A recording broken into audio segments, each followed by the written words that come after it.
రీసెంట్గా సోషల్ మీడియాలో ఒక విచిత్రమైన వార్త చాలా హల్చల్ చేస్తుంది. ముఖ్యంగా ఎక్కడ చూసినా సోషల్ మీడియాలో ప్రళయం రాబోతుంది, సముద్ర గర్భంలో వింత చేష్టలు జరుగుతున్నాయి, సో ప్రకృతి వైపరీత్యాలు ఏదో జరగబోతుంది, న్యాచురల్ డిసాస్టర్ త్వరలో రాబోతుంది అని చాలామంది మాట్లాడుతున్నారు. అసలు న్యాచురల్ డిసాస్టర్ వచ్చే అవకాశాలు ఉన్నాయా? అసలు ఎందుకు అందరూ కూడా ఏదో జరగబోతుంది అనే ఆలోచనలో ఉన్నారు అని అంటే, రీసెంట్గా ఇన్స్టాగ్రామ్లో కొన్ని వీడియోస్ బాగా వైరల్ అయ్యాయి. అదేంటంటే, కేరళలో చేపలన్నీ కూడా కొట్టుకుంటూ వచ్చి ఒడ్డులోనికి వచ్చి చేరుకున్నట్టుగా, చాలా చేపలు, విస్తారమైన చేపలు వచ్చి ఒడ్డు మీదకి వచ్చినట్టుగా ఆ దృశ్యాలన్నిటిని కూడా మరి వీడియో తీసి వాటిని సోషల్ మీడియాలో వాటిని పోస్ట్ చేసినప్పుడు చాలామంది వాటిని చూసి, ఎందుకు చేపలన్నీ ఈ విధంగా సముద్రపు ఒడ్డులోనికి వచ్చాయి, సముద్రంలో ఉన్న చేపలన్నీ ఎందుకు మరి ఒడ్డు దగ్గరకు వచ్చింది, అంటే ఏదో జరగబోతుందా, ఇది దేనికైనా సంకేతమా అని ఆలోచనలో పడ్డారు. ఈ ఆలోచనలో ఉంటున్న పరిస్థితిలో ఆస్ట్రేలియాలో మరి కిల్లర్ ఫిష్ దగ్గర 150 కిల్లర్ ఫిష్లు అవి కూడా సముద్రపు ఒడ్డు దగ్గరకు వచ్చి అవన్నీ కూడా పడ్డాయి. సముద్రపు ఒడ్డు దగ్గరకు వచ్చి అవన్నీ కూడా అక్కడే చనిపోయాయి. సో ఆ కిల్లర్ ఫిష్ అన్నీ కూడా ఆ విధంగా ఒడ్డు దగ్గరకు వచ్చి అవన్నీ చనిపోవడం చూసి, ఇదేంటిది, ఇది ఎందుకు ఇలా జరిగింది, ఇది ఇలా జరగడం వెనకాల కారణం ఏంటి, ఏదైనా సంకేతం ఇస్తున్నారా, సమాజానికి ఇది ఏమైనా చెబుతుందా, ఏదైనా న్యాచురల్ డిసాస్టర్ రాబోతుందా, అందుకే ఇలా జరుగుతుందా అని వీటి గురించి కూడా కొంతమంది ఆలోచనలో పడ్డారు. ఇది ఇలా ఉండగా యాంగ్లర్ ఫిష్ సముద్ర గర్భంలో ఎక్కడో ఉంటుందండి ఈ యాంగ్లర్ ఫిష్. అలాంటిది యాంగ్లర్ ఫిష్ కూడా మరి బయటికి రావడం, సముద్ర భూగర్భంలో ఎక్కడో ఉన్న ఆ యాంగ్లర్ ఫిష్ ఇప్పుడు బయటికి రావడం, అది చూసి జనాలు ఎందుకు ఇలా జరుగుతుంది, ఎందుకు ఇవన్నీ కూడా ఎక్కడో సముద్ర గర్భంలో ఉన్న చేపలన్నీ బయటికి ఎందుకు వస్తున్నాయి, అంటే ఏదో జరగబోతుంది, ఈ సముద్రము ద్వారా ఏదో విపత్తు జరగబోతుంది అని కొంతమంది అంచనాలు వేసుకుంటున్నారు. ఇవన్నీ ఒకవైపు అయితే, మరి ముఖ్యంగా ఒక రీసెంట్గా జరిగిన ఒక ఇన్సిడెంట్, అదేంటంటే ఆర్ ఫిష్, అంటే సముద్ర భూగర్భంలో ఉండే చేప. అది సామాన్యంగా ఎవరికి కనపడదండి, సముద్ర భూగర్భంలో ఉంటుంది ఆ చేప. అది చూడడానికి పాము ఆకారంలాగా ఉంటుంది. అది ఒకవేళ పెరిగితే సుమారుగా 7 మీటర్లంత ఎత్తులో వరకు కూడా పెరుగుతుంది. 1996లో యుఎస్ఏ నేవీ ఆఫీసర్స్కి ఇది సముద్రపు ఒడ్డు దగ్గర దొరికినప్పుడు వాటిని వాళ్ళు తీసుకున్నారు. చూస్తే అది దగ్గర 7 మీటర్ల పొడుగు ఉందండి ఆ చేప. సో ఇది చూసినప్పుడు ఇదేంటి వింతైన జీవి అని చెప్పి దాని గురించి పరిశోధన చేసి శాస్త్రవేత్తలు తెలియపరిచిన విషయం ఏంటంటే, ఇది సముద్రపు భూగర్భంలో మాత్రమే ఇది ఉంటుంది, ఇది మనుషులు ఎవరికి కనపడదు. ఎప్పుడైనా డీప్ ఫిషింగ్ చేసినప్పుడు అలాంటి పరిస్థితుల్లో మాత్రమే ఇది కనపడుతుంది తప్ప మనుషులకు ఎవరికి ఇది కనపడదు.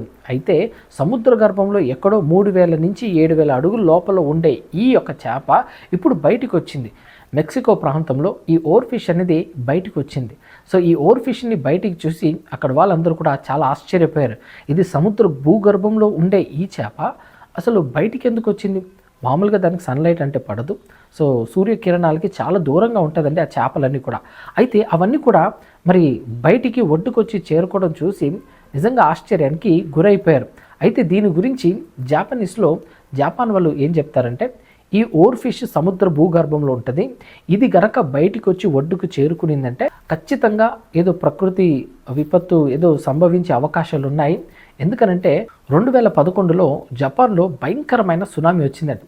ఆ సునామీ రాకముందు చాలా ఓర్ ఫిష్లు మరి ఒడ్డుకొచ్చి చనిపోయాయి.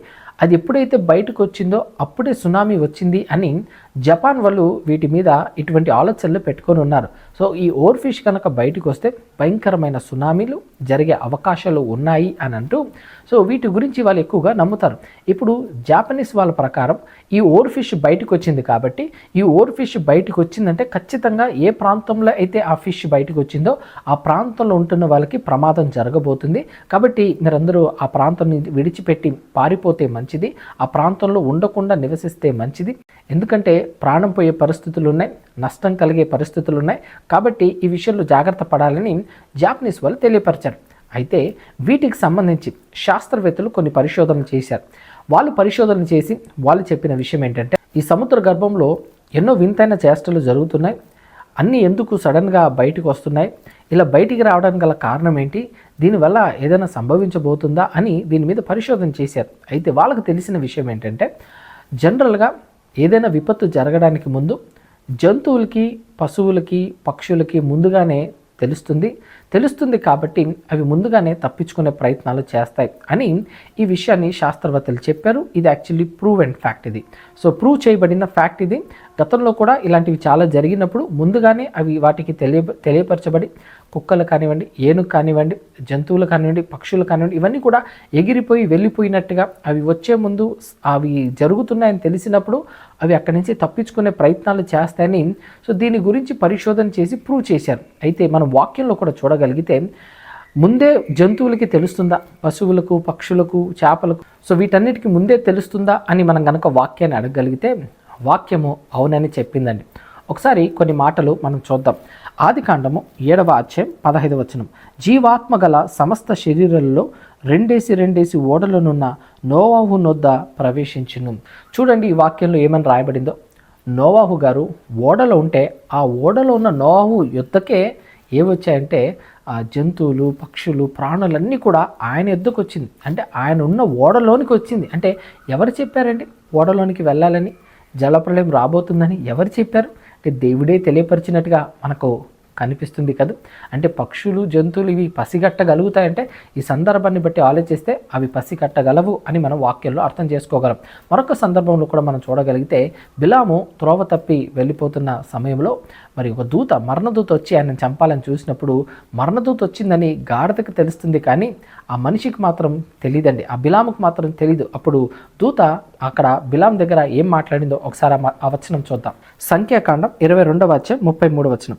ఆ గాడిద నన్ను చూచి ఈ ముమ్మారు నా ఎదుట నుండి తొలగాను, అది నా ఎదుట నుండి తొలగని ఎడల నిశ్చయంగా నేనప్పుడే నిన్ను చంపి దాని ప్రాణమును రక్షించి ఉందని అతనితో చెప్పాను. ఇక్కడ కూడా ఈ సందర్భాన్ని చూస్తే ముమ్మారు తప్పించుకునే ప్రయత్నం చేసింది గాడిద, మరణదూతనైన నన్ను గాడిద చూసింది అని. అంటే మరణదూత ఉందని జంతువులకి, పక్షులకి తెలిసిందా అని అంటే ఈ సందర్భాన్ని బట్టి కూడా తెలిసింది అనే విషయమే మనకు అర్థమవుతుంది. ఇంకా మరి ముఖ్యంగా మనం ఆలోచిస్తే ఏదైనా ప్రకృతి విపత్తు జరిగేటప్పుడు దేవుడు వీటన్నిటిని ముందుగానే పశువులకి తెలియపరుస్తాడు అనే విషయాన్ని కూడా యోబు గ్రంథంలో దేవుడు తెలియపరిచాడు. ఒకసారి ఆ మాటను కూడా చూద్దాం. యోబు గ్రంథం 36వ అధ్యాయం 33వ వచనం. ఆయన గర్జనము ఆయనను ప్రసిద్ధి చేయును, తాను వచ్చుచున్నాడని ఆయన పశువులకును తెలుపును. చూడండి, ఆయన వచ్చుచున్నాడని అంటే ఆయన తీర్పు గురించి మాట్లాడుతూ అక్కడ ఆయన తీర్పు వస్తున్నప్పుడు అది పశువులకు తెలియపరుస్తాడు అనే విషయాన్ని దేవుడు ఇక్కడ తెలియపరుస్తున్నాడు. అంటే పశువులకు, జంతువులకు, వీటన్నిటి కూడా రాబోయే విపత్తును అది పసిగట్టగలదంటే బైబిల్ పసిగట్టగలదు. వాటికి అన్నిటికీ కూడా దేవుడు ముందుగానే తెలియపరుస్తాడు అనే విషయము మనకి ఇక్కడ అర్థమవుతుంది. అయితే ఇప్పుడు విషయం ఏంటంటే ఈ ఓర్ ఫిష్ గురించి మాట్లాడేటప్పుడు దీన్ని డూమ్స్ డే ఫిష్ అని అన్నారు. అంటే ఈ ఓర్ ఫిష్ కనుక సముద్ర గర్భంలో ఉన్న ఈ ఓర్ ఫిష్ కనుక బయటికి వస్తే ఖచ్చితంగా డూమ్స్ డే అంటే పెద్ద ప్రళయమే రాబోతుంది, ఆ ప్రళయంతో చాలామంది చచ్చిపోబోతున్నారు అనే విషయాన్ని తెలియపరుస్తున్నాడు. నిజంగానే ప్రళయం రాబోతుందా? దీని గురించి బైబిల్ ఏం చెప్పింది చెప్తాను, జాగ్రత్తగా వినండి. ముందుగా శాస్త్రవేత్తలు ఏం చెప్పారో నేను మీ ముందు ఉంచి తర్వాత వాక్యంలో ఉన్న విషయాలను నేను మీకు ఎక్స్ప్లెయిన్ చేస్తాను. నంబర్ 1 ఏంటంటే ఈ ఓర్ ఫిష్ లాంటి ఒక చేప సముద్ర భూగర్భంలో ఉన్నప్పుడు సముద్రంలో ఎప్పుడైనా వింతైన చేష్టలు జరిగినప్పుడే అది అక్కడి నుంచి బయటకు వస్తుంది. ఎప్పుడైతే అక్కడ నివసించడం కష్టమని ఆ చేపలకు అనిపిస్తుందో, ఆ వాతావరణానికి ఎప్పుడైతే అది సెట్ అవ్వకుండా ఉంటుందో అప్పుడే అది బయటకు వస్తుంది. ఇది ఎందుకు జరగచ్చు అంటే బహుశా సముద్రంలో మరి ఆ టెంపరేచర్ సీషోర్ లెవెల్ అనేది ఎక్కువ అయిపోయింది కాబట్టి, ఉష్ణోగ్రత ఎక్కువ అయిపోయింది కాబట్టి, ఆ ఉష్ణోగ్రత ఎక్కువ అవ్వడం వల్ల, టెంపరేచర్ లెవెల్ ఎక్కువ అవ్వడం వల్ల బహుశా అక్కడ నివసించలేని పరిస్థితి ఉన్నప్పుడు ఒకటి ఇది బయటకు వస్తుంది. రెండవ కారణం ఏంటంటే భయంకరమైన భూకంపాలు ఏదైనా జరుగుతుంది మరి సముద్రంలో అనే విషయం తెలిసినప్పుడు అక్కడి నుంచి అవన్నీ కూడా బయటకు వస్తాయని ఈ 2 రీజన్స్ ఇచ్చారు. అయితే ఈ 2 రీజన్స్లో వాక్యం ఏం చెప్పింది, వాక్యం ఏది రైట్ అని చెప్పింది, దానిని మనం ఇప్పుడు ఆలోచించే ప్రయత్నం చేద్దాం. ముందుగా మనం ఆలోచిస్తే ఈ ఓర్ ఫిష్ బయటకు వచ్చిన ప్రాంతం ఏ ప్రాంతం అంటే అది మెక్సికో ప్రాంతం. మెక్సికో ప్రాంతంలో యూజువల్గా మనం ఆలోచిస్తే ఈ భూకంపాలు లాంటివి జరుగుతాయనంటే ఖచ్చితంగా భూకంపాలు ఆ ప్లేసెస్లో ఎక్కువగా జరుగుతాయి. అంటే 90% అక్కడ ఎక్కువ శాతం భూకంపాలు జరుగుతూ ఉంటాయండి. పెసిఫిక్ ఓషన్ సముద్రంలో ఏమంటే రింగ్ ఆఫ్ ఫైర్ అని పిలుస్తారండి. సముద్ర గర్భంలో ఏదైనా యాక్టివిటీ జరిగినప్పుడు ఓవర్ ఫిష్ అనేది బయటకు వస్తుంది, లేదా అక్కడ ఉన్న టెంపరేచర్ని తట్టుకోలేని పరిస్థితి ద్వారా కూడా అది బయటకు వచ్చే అవకాశాలు ఉంటాయి అని సో దీని ద్వారా తెలియపరిచాడు. అయితే ఇప్పుడు మనము జాగ్రత్తగా వాక్యంలో ఏం రాయబడిందో చూద్దాం. ఎందుకంటే ప్రజలందరూ బయటకు వచ్చేస్తున్నాయి. ఎందుకు సముద్రం తీరాన్ని ఇవన్నీ జరుగుతుంది? ఎందుకు అన్ని చేపలన్నీ కూడా కేరళలో ఉన్న చేపలన్నీ బయటికి ఎందుకు వచ్చేసాయి? ఎందుకు అలా రావాలి? పైగా కిల్లర్ ఫిష్ ఆస్ట్రేలియా అన్నీ కూడా వచ్చి ఒడ్డునొచ్చి చేరుకున్నాయి. ఎందుకు ఇలాంతా జరుగుతుంది? ఇలాంతా జరుగుతుందంటే ఏదో ప్రకృతి విపత్తు జరగబోతుంది కాబట్టే ఇవంతా ఇలా జరుగుతుంది అని దాన్ని ప్రిడిక్ట్ చేస్తున్నారు. సో భూకంపాలు వస్తాయని, లేకపోతే ప్రళయం రాబోతుందని, జల ప్రళయం వస్తుందని ఇవన్నీ కూడా తెలియపరుస్తున్నారు. మరి ముఖ్యంగా కొంతమంది అయితే ఇంకా 2025 అంతం కాబోతుంది అని కూడా చెప్పేవాళ్ళు లేకపోలేదు. సో ఈ రకంగా రకరకాలుగా మాట్లాడుతున్నారు. అయితే నేను కొన్ని విషయాలు చెప్తాను, జాగ్రత్తగా వినండి. దేవుడు ముందుగా జంతువులకు, పక్షులకు రాబోయే ప్రళయం గురించి ముందుగా తెలియపరుస్తాడు. ఎందుకు ముందుగా తెలియపరుస్తాడు అది ఆలోచించాలి ముందు. ఎందుకు ముందే తెలియపరచాడు బైబిల్లోనంటే వాటిని రక్షించడానికి ముందే తెలియపరుస్తాడు. అంతేగాని అది చచ్చిపోవాలని, అది బయటకు వచ్చేసి ఒడ్డు దగ్గరకు వచ్చి అది చచ్చిపోవాలని ఎప్పుడు కూడా దేవుడు ఆ విధంగా ఆదేశించలేదండి. వాటిని తప్పించుకోవడానికి దేవుడు ముందుగానే వాటి గురించి తెలియపరిచి వాటిని పంపించే ప్రయత్నం చేస్తారు. ఉదాహరణకు మనం చూడగలిగితే బైబిల్లో యెరూషలేం పట్టణాన్ని దేవుడు బబులోను చేత నాశనం చేయబోతున్నాడు. సిటీ అంతా కూడా కాల్చివేయబడుతుంది.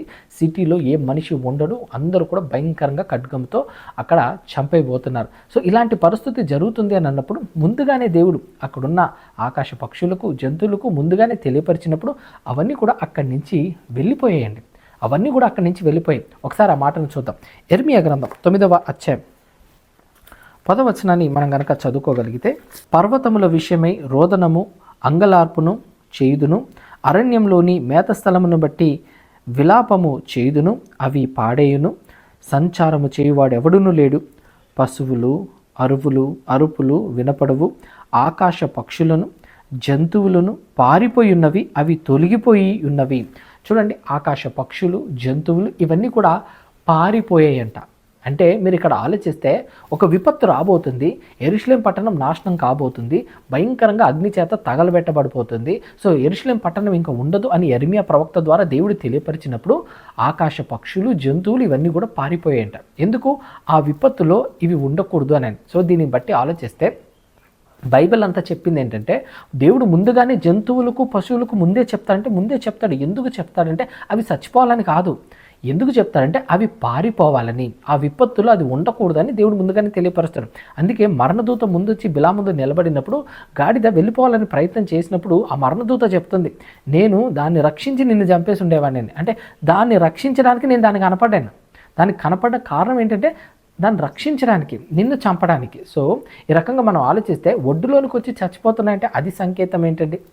అది సిగ్నల్ ఏంటండి? అది సిగ్నల్ కాదు, అది సంకేతము కాదు. దయచేసి గమనించండి.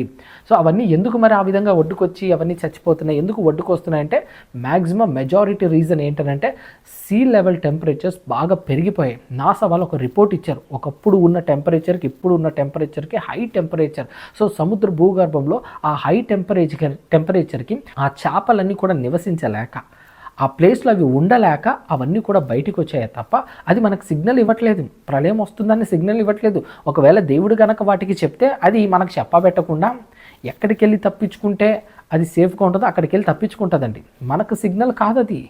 సో దీనిని జాగ్రత్తగా ప్రతి ఒక్కరు గమనించాలి. మనకు సిగ్నల్ కోసం అవేమి వచ్చి అవి ప్రాణాలు కోల్పోవట్లేదు, కానీ సముద్ర భూగర్భంలో జరుగుతున్న పొల్యూషన్ని బట్టి, గ్లోబల్ వార్మింగ్ని బట్టి, సీ లెవెల్ టెంపరేచర్స్ని బట్టి అవి బయటకు వస్తున్నాయే తప్ప ఇదేదో మనకు సిగ్నల్ ఇవ్వడానికి, వార్నింగ్ ఇవ్వడానికి, ఏదో పెద్ద ప్రళయం రాబోతుంది అని చెప్పడానికైతే కాదు. ఇది దయచేసి గమనించాలి. మరి ముఖ్యంగా చాలామంది చెప్తున్న మాటలు ఏంటంటే ఏమంటే పెద్ద ప్రళయం రాబోతుందండి, జల ప్రళయం లాంటిది రాబోతుందండి, అందుకే సముద్ర తీరాన్ని ఇవన్నీ జరిగిపోతుందండి అని అంటున్నారు. లేదండి, సముద్ర తీరాన్ని ఇవన్నీ ఏమి జరగట్లేదు. సో జాగ్రత్తగా వినండి.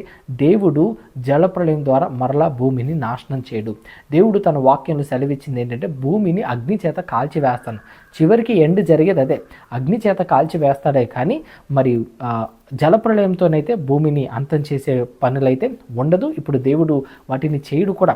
సో ఒకసారి జలప్రళయం రప్పించిన తర్వాత దేవుడే నోవహు గారితో మరి నిబంధన చేసుకున్నాడు. ధనస్సును వేసాడు, ధనస్సును చూడు అది నీకు నాకు నిబంధన, మరలా నేను జలప్రళయంతో అయితే భూమిని అయితే నేను నాశనం చేయను. మరి ఎలా చేస్తావు ప్రభు అంటే, నేను వచ్చినప్పుడు అగ్నితో మొత్తం భూమి అంతటిని కూడా కాల్చివేస్తాను అని దేవుడు సెలవిచ్చాడు. కాబట్టి ఈసారి ఒకవేళ అంతం అనేది వస్తే అది ప్రభు రాకడతో సో అంతం అవుతుందే తప్ప సో ఈ ప్రళయాలతో వీటితో కాదు. సో ఎవరైనా వీటి గురించి చెప్తే భయపడకండి, నిశ్చింతగా ఉండండి.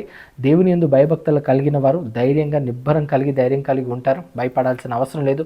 ఏదో జరిగిపోతుంది అని ఏదో సోషల్ మీడియా అంతా కోడై కోస్తుంది, కానీ వాటన్నిటిని నమ్మాల్సిన అవసరం లేదు. చివరిగా మనం వాక్యంలో ఒక మాట చూడగలిగితే సామెతల గ్రంథం 19వ అధ్యాయం 23వ వచనం, యెహోవా యందు భయభక్తులు కలిగి ఉండుట జీవసాధనము, అది కలిగిన వాడు తృప్తుడై అపాయము లేకుండా బ్రతుకును. చూసారా, దేవుని యందు భయభక్తులు కలిగి ఉంటే ఏ అపాయం లేకుండా తృప్తిగా బ్రతుకుతామంటండి. సో భయపడాల్సిన అవసరం లేదు. ఏ అపాయానికి మనం భయపడకుండా సో దేవుడు ఆయన కృప మన మీద ఉంటుందని ధైర్యంతో మనం బ్రతకగలం. కాబట్టి ఏదైతే వార్తలుగా వస్తున్నాయో అవన్నీ కూడా నిజాలు కాదు, అవన్నీ కూడా ఫ్యాక్ట్ కాదు. ఇప్పుడు రేపు ఇంకొక విషయం చెప్తారండి, ఇదిగో చూడండి మెక్సికోలో భూకంపం వచ్చింది, ఓవర్ఫిష్ వచ్చినందుకే భూకంపం వచ్చిందని అంటారు. అక్కడ కామన్గానే భూకంపం వస్తూ ఉంటుందండి. 90% భూకంపాలు అక్కడ వస్తూనే ఉంటాయి, జరుగుతున్నాయంటే అది చాలా కామన్. కానీ దీనికి వీళ్ళు ఏం చేస్తారంటే మూఢనమ్మకంతో ఒక ముడి పెడతారు. ఏంటంటే ఆ చేప వచ్చినందుకే ఇది జరిగిందని. సో ఇలాంటివి నమ్మకండి, ఇది వాస్తవాలు కాదు. ఆ ప్రదేశాల్లో ఎక్కువగా భూకంపాలు జరుగుతుంటాయి. కాబట్టి ఒకవేళ వస్తే ఏదైనా ఆ ప్లేస్లో ఒకవేళ సునామీ లాంటిది వచ్చే అవకాశాలు ఉన్నాయి. కానీ ఓవర్ఫిష్ వచ్చినందుకు అది జరగలేదు. సో దేవుడు వాటికి తెలియపరిస్తే అవి పారిపోతాయి, తప్పించుకుంటాయి, కానీ ఒడ్డుకొచ్చి చచ్చిపోవండి. సో దీనిని దయచేసి గమనించండి. సో ఈ ప్రళయం లాంటివి ఇవన్నీ కూడా జరుగుతాయంటే జరగదు. ఇవన్నీ వాస్తవాలు కాదు, ఇవన్నీ మనుషులు పుట్టించిన పుకారు. కాబట్టి వీటిని నమ్మక, వాక్యాన్ని నమ్మి వాక్యాన్ని అనుసరిస్తూ దేవుని యందు భయభక్తులు కలిగి జీవించండి. ఏ అపాయము లేకుండా తృప్తిగా మీరు బ్రతుకుతారు. అట్టి జీవితం ఆ దేవాది దేవుడు మీకు అనుగ్రహించునుగాక. ఆమేన్.